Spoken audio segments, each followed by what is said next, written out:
Shelly and Fraser Pryce absolutely dominates during heats.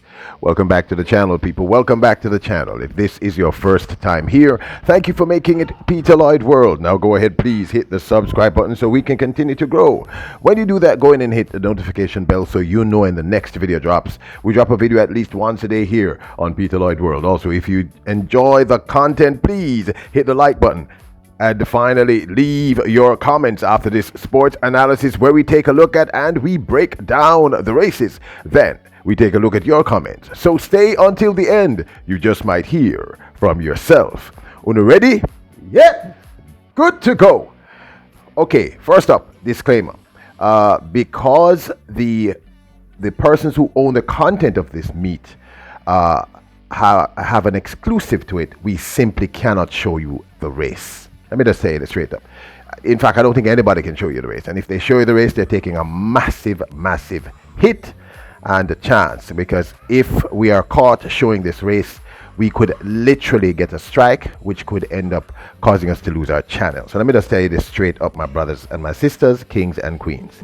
In an absolute display of sprint dominance, Shelly and Fraser Pryce executed what is arguably one of her worst races technically for the 2022 season. People, that race was technically horrific, and yet she dominated that entire field. She ran and won in the heat in a time of 10.69 flash time, which was rounded up to 10.70. Now, I'm going to say this again. This might have been the worst technical race I've ever seen Shelly and Fraser run. Certainly for the 2022 season. Her races have been near flawless, particularly the last race in Paris. But as you can see in the still, she was, if you look at her, she's in lane number 4, and Brianna Williams is in lane number 5. If you look at this still, you realize that, look at where her body is in terms of the position of her body compared to everyone else. Everyone else is out, and if you look to her left, you can see that it was Ramona Burchell who was in lane number 3 who got that bullet start. You can see it right here also.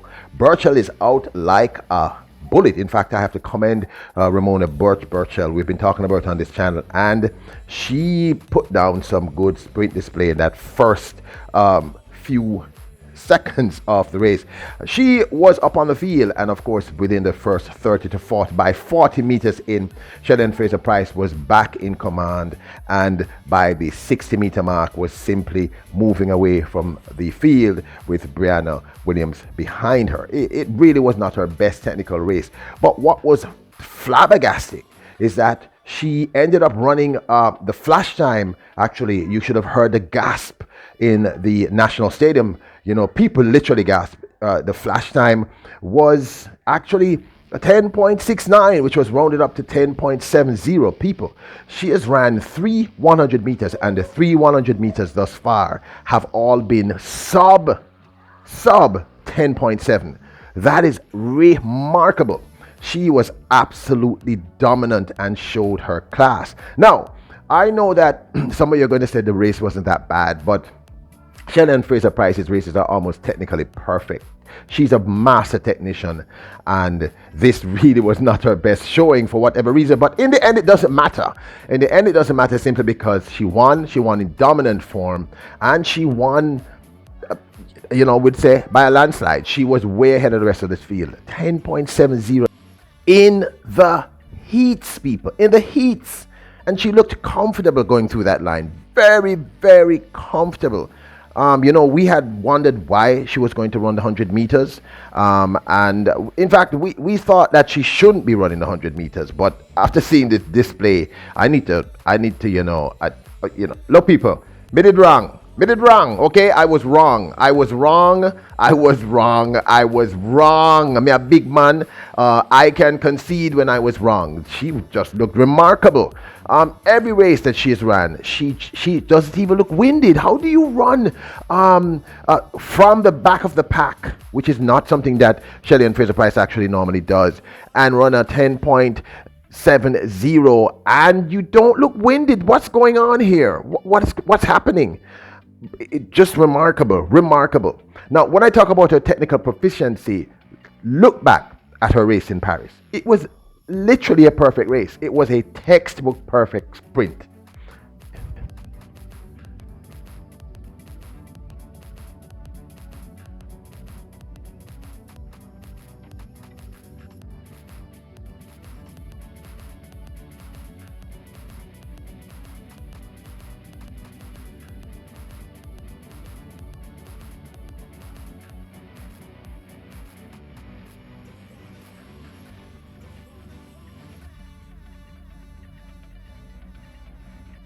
So with her race, her heat here in Kingston, Jamaica, she has thrown down the gauntlet clearly. We're going to talk about it a little later on. There's a lot of mind games being played, people. Believe me when I tell you this. This is no exaggeration. But she has thrown down the gauntlet. She's made a very clear statement. In fact, all three of her 100 meters have been a very clear statement, a volley across the bow, so to speak, to use a boating term. For the entire sprint world, including Elaine Thompson-Herah. I mean, people, 10.67, 10.67, 10.70, and 10.70 in a heat, running from the back of the pack, which she doesn't normally do, and you don't look winded. Be afraid, people. Be very afraid. Okay? This is unbelievable sprinting. In fact, the entire last night was absolutely unbelievable. Look, Jamaica's talent pool in terms of sprints is unmatched. I can say this. Unmatched. It's insane. So kudos to the great Shelly and Fraser Pryce laying down the gauntlet, 10.70 in the heats. What's going to happen tonight in the semifinals? Well, people, that's just my 2 cents.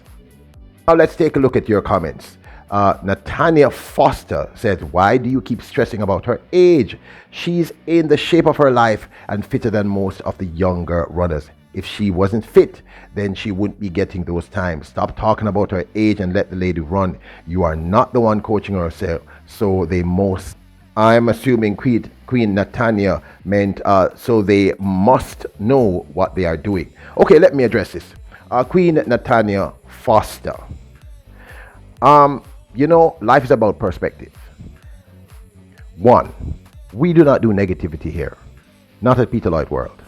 And I encourage the persons who follow us to not go there. Negativity in your life creates stress, heart problem, all kind of stuff. We don't go there. Two, we're here to encourage both the athletes and the fans of the athletes to have and to spread the passion and love that we feel for track and field to all of you, if you don't have that passion and love. Three, we are here to support our own. I support all athletes, young and mature. Every athlete, because I'm a true lover of the sport. And four, we deal in facts. Here are the facts. At age 34, Shelly and Fraser Pryce ran the fastest time in her entire life, 10.60. That's a fact. Fact number two, I don't know if any other athlete who has ever done that in recorded history. If you know of one, let me know, please. Here's a fact three. She is a beacon of light to other athletes. At the press conference for the Paris Diamond League, Marie-José Talou stated publicly that I am inspired by Shelly and Fraser Pryce because of what she's doing at this stage of her life. So when we mention her age, we are actually giving her a massive compliment because she has rewritten the history books. She has changed track and field as we know it. She has said there is no limit. She has said you do not need to leave the sport and you can be at the top level of the sport after having a child and being 34.